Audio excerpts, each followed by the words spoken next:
Welcome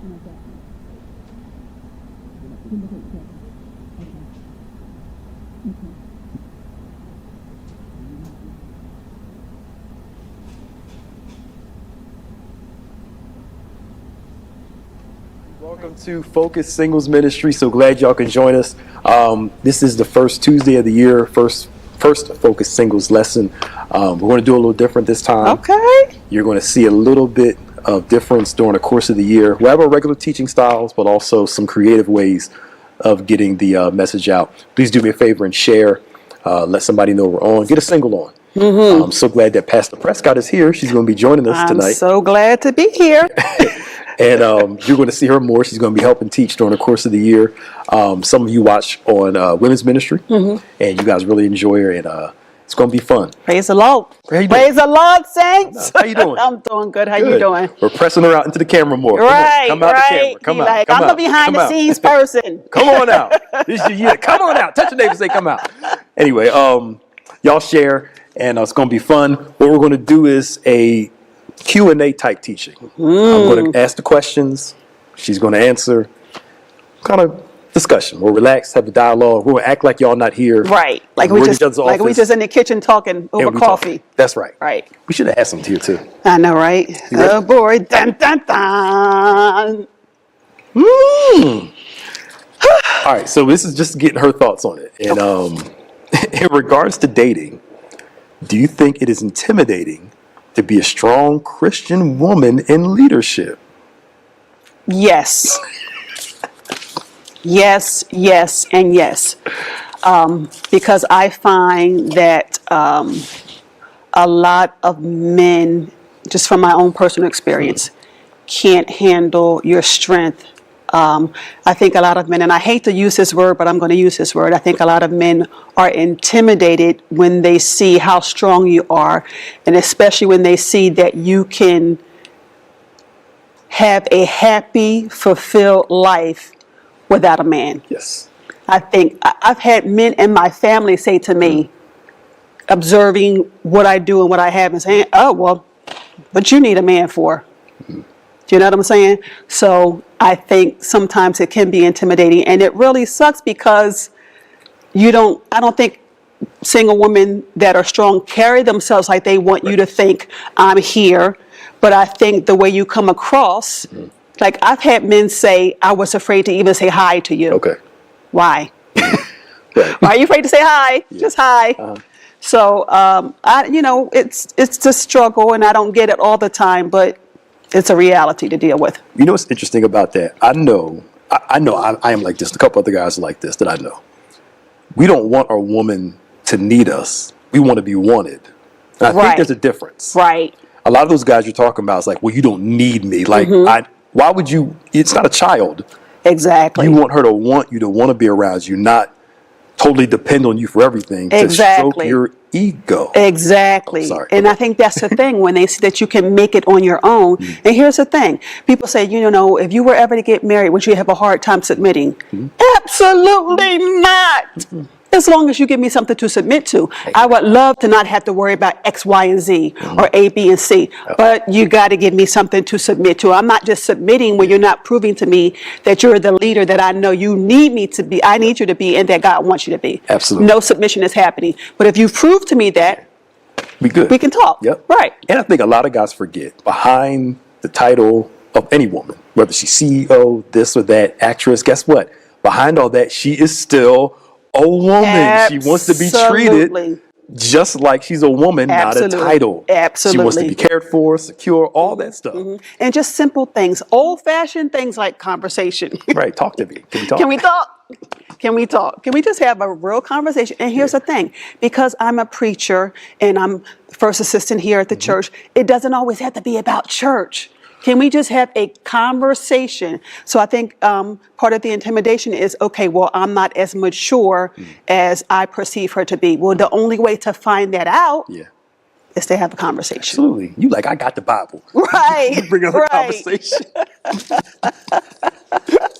I need you to know some scripture. Oh, you got to know something now. But you got to know all of it, though. You got to know something. You got to know where Genesis is and Revelations. Right. That's a requirement number one. You'll take care in between. Right. Okay. Okay. God made us to be coupled.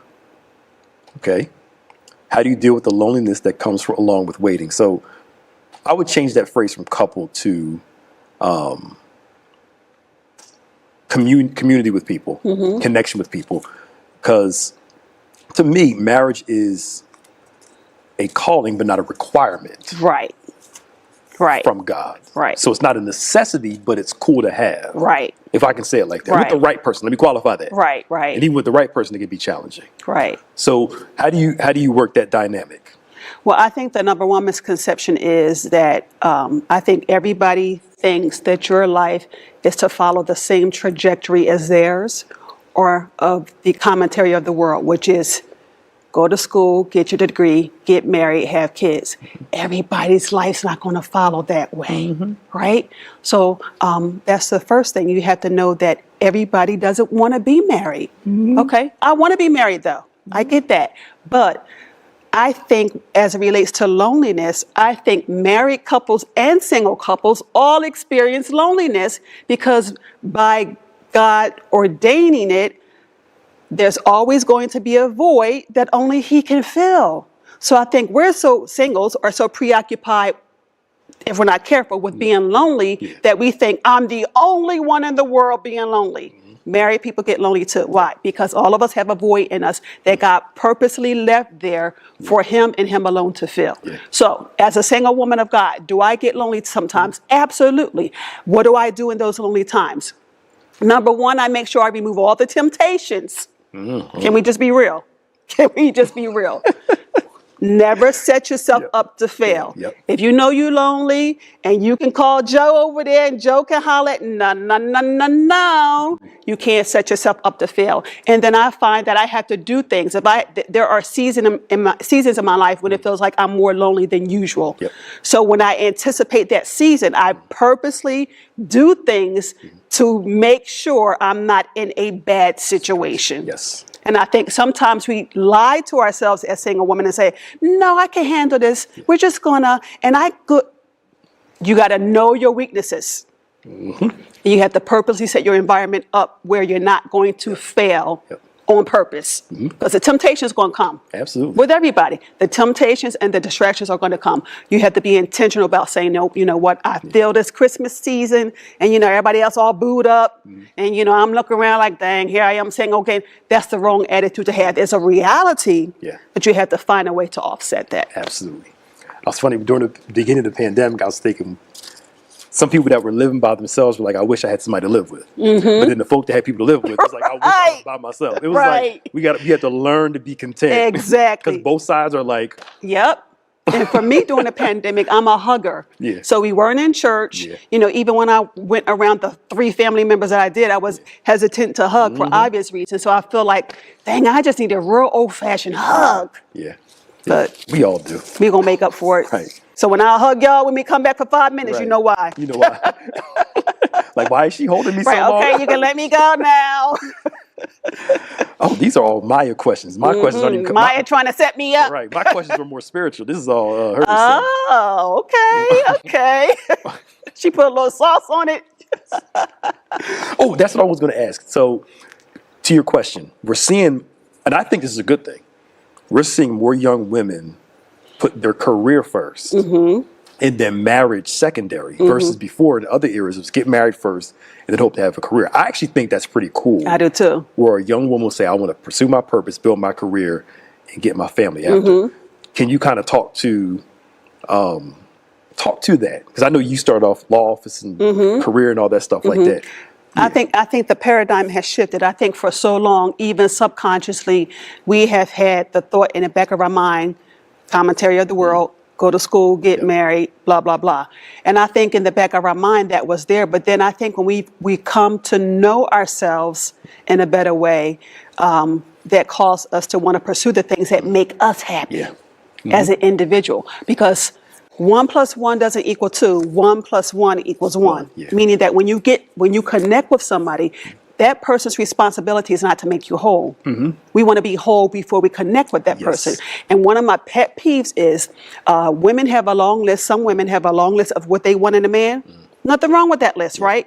A man has a right to have that list too. So we have to be able to check off some of the things on his list as well. Yeah.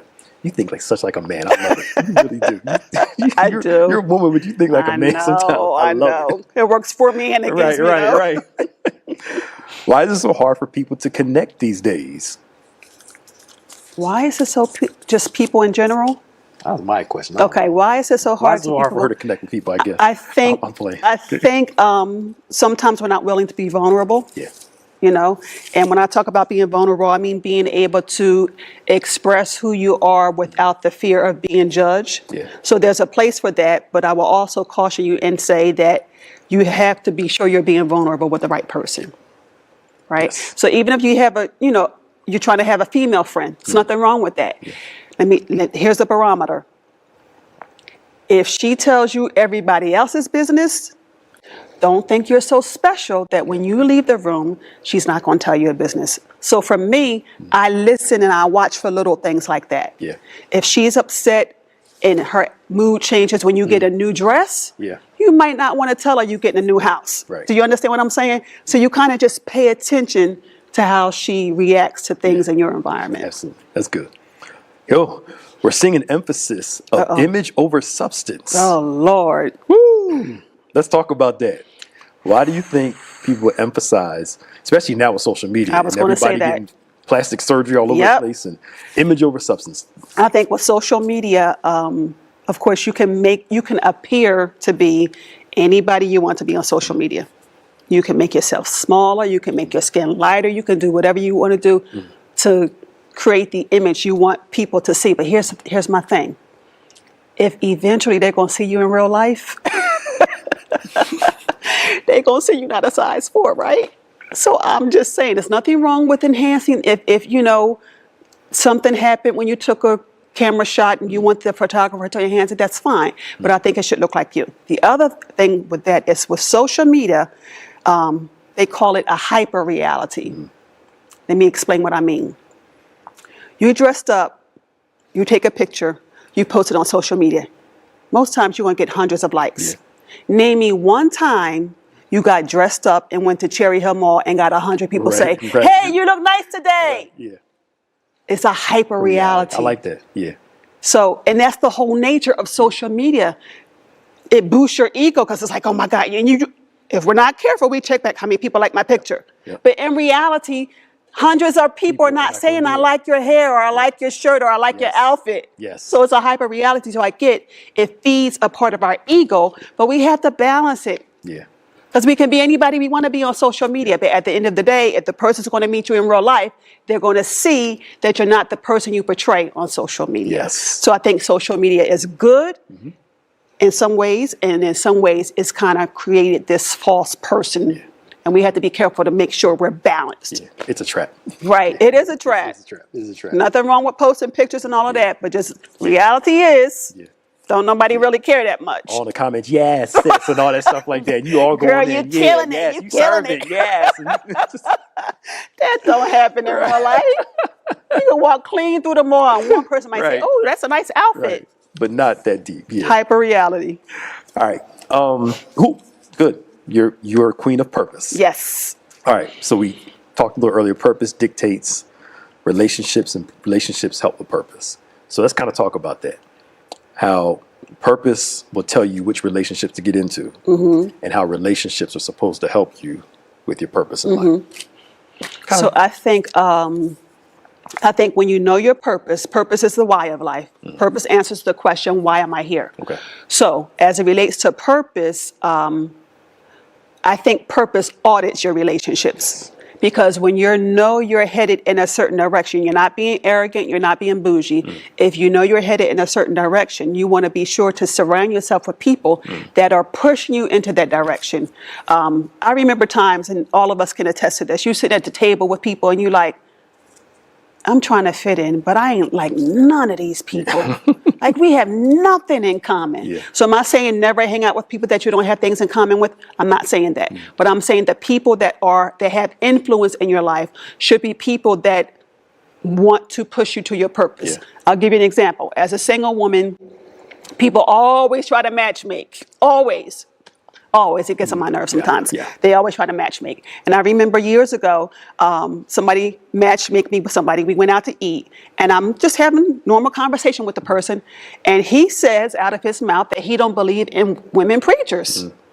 Check, please. Right. He's not going to be the one to help me pursue my purpose because he doesn't even believe in what I do and who I am. So my purpose audited that relationship, and that was the last time I talked to that person. Yeah, that makes sense. So like with family members, friends, talk about, some people find it hard to separate themselves from people because you love this person, but you recognize they're just not good for you. Mm-hmm. We know family, friends, whatever. How do you kind of get to that place of acceptance of, I'm hoping this person's going to get along and see the purpose I have and help me. And I'm like, well, they're not going to do it. How do you get to that? I think you just have to, when you come to the awareness that they're not going to help you along in your purpose, and you don't have to do it all at once. Some people will say, well, you're not helping me with my purpose, so I'm going to back up. I don't think you have to say that. Just do it. Yeah. So you just become less available. Yeah. You just begin to back up slowly more. I think it's difficult when it's somebody that's a part of your family because you want to maintain those relationships. But I have people in my family right now that don't embrace what I do, don't understand why I'm busy and why I had this schedule. And I had that over there in one spot, but it's just, I'm limited in what I can do with them because we're not in the same frame of mind. Yeah. It stinks sometimes. But it does. Because again, going back to loneliness, it's like, well, dang, I want to go out too, because you'll find that after a while, they stop asking you or calling you and wanting you to go out because you kind of cramp their style. Right. So they're good at backing up when you cramp their style, but we're not good at backing up when they cramp our style. Yep. There's nothing wrong with that. Yeah, that's so true. Oh. Y'all asking some good questions, man. Got me working up in here. I know, right? I need a towel. I'm sweating. Right. No, I'm kidding. What do you think about modern day dating? Meeting people on the internet. Is this a forced blessing? Taken into your own hand? For me, I know people that have met people online and are happily married. For me, this just for me, that doesn't work. I'm that old-fashioned, let's go out to eat. Not now, of course, but let's go out to eat, have some coffee, get to know each other. I just think it's hard. When I talk to people, I'm not just having conversation. I'm looking at body language. I'm looking at expression when I say certain things. I'm listening for tone. I'm listening to see, I'm trying to see if they're really interested in what I'm saying, if they're a good listener. I don't think you can get all of that when you kind of date and meet via social media. Not knocking it. It works for some people. For me, that's not my preference. Not my preference. I need to look I want to look at you and see them eyes and see your body language and how you said what you said. And I'm looking at all of that. Yep, absolutely. Absolutely. Uh-oh. This is a Maya question. Is there something wrong with me? Many single women find themselves asking this question. What would you say to these feelings? Is there something wrong with me because I'm not married? Because I'm single. Yep, because single, not married. No. Not always. I don't think there's anything wrong with you. You just haven't met the right one that God has for you. And again, let's be abundantly clear. Maybe some people are called to be single, and there's nothing wrong with that. But if you know you're not called to be single, you have to wait for God to send you the right one. Yeah. Because the bottom line is, ladies, we could all be married right now if we wanted to. You want just to be married, just be married. Find anybody to marry. It's available. Right? It's available. But if you want the right one, you have to wait. And I think we slip into is something wrong with me when I spend more time focusing on the fact that I'm single than let me work on me. Right. And I know it sounds cliche, but take this time to work on yourself. Yeah. Am I saying you'll never be lonely? No, you're going to be lonely. Yeah. That's just part of life. Yeah. But we had to take this time to work on ourselves and find out who we are and what our purpose is. Yeah. Some of y'all, there's something wrong with you. I'm playing. But that's men and women. But then here's the thing, Pastor Yeah, Nick. When you know, let's just say you know you have a temper, Yeah. or you know you make rash decisions. Yeah. Don't nobody got to tell you that. Right. You know that, right? You know. So this is the time to work on that. Right. Yeah. And both men and women. Both. Yeah. Because Both. I think it takes a lot of strength. And I admire people that say this. I am not ready for a relationship. Yep. Because I got to work out some stuff in me first. And I can totally respect that and say, they're like, I wouldn't be good in a relationship because I got this going on, this going on. And they know their issues that won't allow them to be in a successful relationship. And some of us are too selfish to be in a relationship because when you're in a relationship, you got to do things you don't feel like doing. You got to share when you don't feel like sharing. You got to talk. Right now, and I ain't got to talk to nobody when I get up if I don't want to, right? But you can't be in a relationship and they say good morning, talk to me at 1 o'clock. Right. What kind of crap is that? You got to put yourself aside. I'm in a relationship now and I got to share my food. Right. That's what I was thinking about. Cookies. I'm like, I bought some cookies the other week. Like, you want some? Thank you. I came home like, y'all almost ate all my cookies. Yup, everything is shared. It's 2 people now. So you got to get used to that. You got to get used to anticipating people's needs. Yep. Yeah. When you're single, you ain't got to worry about that. Yep. So it's an adjustment. So true. It's an adjustment. So true. I come from a family of non-morning people. Oh, Lord. Tiff comes from a family of morning people. When we first got married, it was an adjustment. I'm sure. Because you're like, okay, do you have to be so happy in the morning? But you can't tell Tiff, okay, Tiff, say listen, that. Can't do it. when we get up, you need to give me 2 hours to get myself Right. together. She looking at you like, what? No. 2 hours? That's half the day. Right. Can't do it. All right. So God gave Adam purpose before he gave him relationship. Mm-hmm. Why do we pursue purpose? Why do we sometimes pursue relationship before purpose? Shouldn't we pursue purpose in that relationship? We should pursue purpose in a relationship because I think somewhere along the way we've learned that relationship will help me discover purpose. Yeah. After you know your purpose, I think relationship will help you discover purpose.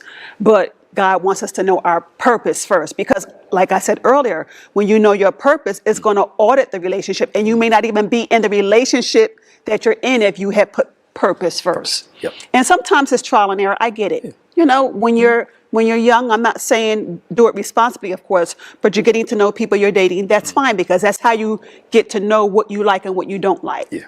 So absolutely. That's good. That's a good thing to do. Mm-hmm. All right, we're almost done. We have to do this in part 1, part 2. Okay. Oh, we already got this already because how purpose dictates your relationship choices. We talked about that. Okay, we getting through this can of hope y'all enjoying this bottle of questions. You kind of talked about this a little bit, unless you want to elaborate some more. How do you deal with discouragement of impatiently waiting for relationships? I think anything you focus on grows. Yeah. So the more you focus on I'm single, Yeah. that's what's going to take up most of your time, the fact that I'm single. Yep. All you got to do, for me, what I do is I'm like, okay, I see people that are happily married, and I see people that are married and like, So I think single people have this thought that marriage is going to be perfect. Fix everything, It's going to fix everything. It's going to help me with my low self-esteem. Again, 1 + 1 don't equal 2. 1 + 1 = 1. Mm-hmm. So as much as possible, we all have issues, but we want to be as whole as possible when we enter a relationship. Because there's going to be enough challenges with the relationship. Like when I think about getting married, I'm like, dang, I got to share stuff with people. And I got to tell them where I'm going and when I'm coming home. Like that's going to be an adjustment because I'm not used to having an answer to anybody. So we're back to that selfishness now. You got to work on that. Yeah. You could leave a dish in the sink, like, I'll get it tomorrow. Get it tomorrow. And now you're like, Yep. It's all changes. I say marriage to the right person is challenging. Has its challenges, has its good times, but it also has its challenges too. Sure, because it's two people coming together as one. Yeah. And it takes a lifetime to become a unit. Yep. And look how you're married and you're still discovering things about your wife and vice versa, right? Yeah. So imagine if you don't know yourself and you're trying to figure yourself out, then you're trying to manage her new stuff, and it's just like, oh Lord. But when you know who you are, I think it makes for an easier road. It does. Yeah, I'm thinking about doing something for young couples because it is a transition. Because who I was at 16 wasn't who I was at 25. Exactly. 25 at 35 at 40. Same with her. That evolution and be able to grow with somebody is especially at that young age. Because you're always growing. Yeah, at 16, you don't really know what you want out of life. No. And for me, even sometimes, I mean, I know full-grown men, like 40 plus, still don't know. Yeah, but they want to. Yeah, that's unfortunate. So, last question. Okay. And this is going to be good because we're going to do a session specifically for like the 50 plus singles and have some 50 plus men and women come on and kind of talk about it, you know, with that crowd. What advice would you give for the younger generation? Bring this question up while you think about it, because this group thinks, well, times are different. It's not the same. To me, times are changing, but the basics are still the same. But I want you to go ahead. So I would caution young people and say you don't have as much time as you think you have. Not saying you're going to die tomorrow. I'm not saying that. But what I'm saying, whatever age you think is old, pretty soon you're going to be Right. pretty soon you're going to be that age. Yeah. So when we put off and say, well, I'll do it when I get 30, whatever, you do not have as much time. Is going so fast. You don't have as much time as you think you have. And I think this is the time to really focus on knowing who you are. And here's the thing. You can't get to know who you are by yourself. God is the one that shows you who you are. So the more we grow in relationship with God, He begins to show us who we are. And then here we go again. We're back full circle. That starts to audit your relationships. Yeah. But you do not have as much time, young people, as you think you do. We're already at the end of 2021. Yeah. It seems like it was just New Year's Eve. Yeah. So, and I know you can attest to this. When I was younger, older people used to say, the older you get, the faster time gonna go.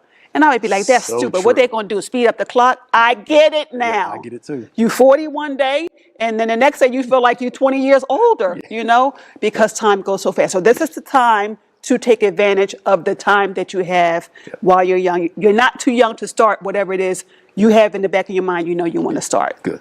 Any closing thoughts you want to share before we go? No, this was good. This was good. But I'm cool. big on purpose and big on people being able to answer the question, why am I here? Because that fulfillment that all of us are looking for comes in purpose. Absolutely. Absolutely. For all of us. I don't care what age you are. Yeah. When we are unfulfilled, as a rule, it's mainly because we have not pursued and walked in our purpose. Yeah. This is good. I think this is going to be good. I like it. Let us know if you guys enjoyed this, if you want us to do it again. Thank you all for joining us this evening. Don't forget to join us for Bible study tomorrow night. Of course, we'll be back next month for another Focus Singles Ministry. Again, we're just trying to change it up. Pastor, thank you so much. You are so welcome. I appreciate you having me. Appreciate you. This is my sis. Yes. I love her. Y'all leave her alone. Same. You mess with her, you mess with me. Ditto. Right. You'll meet my evil twin. You mess with Pastor Nick. Right. We stick with each other. Praise God. We do. So we love you all. We appreciate you. And we'll see you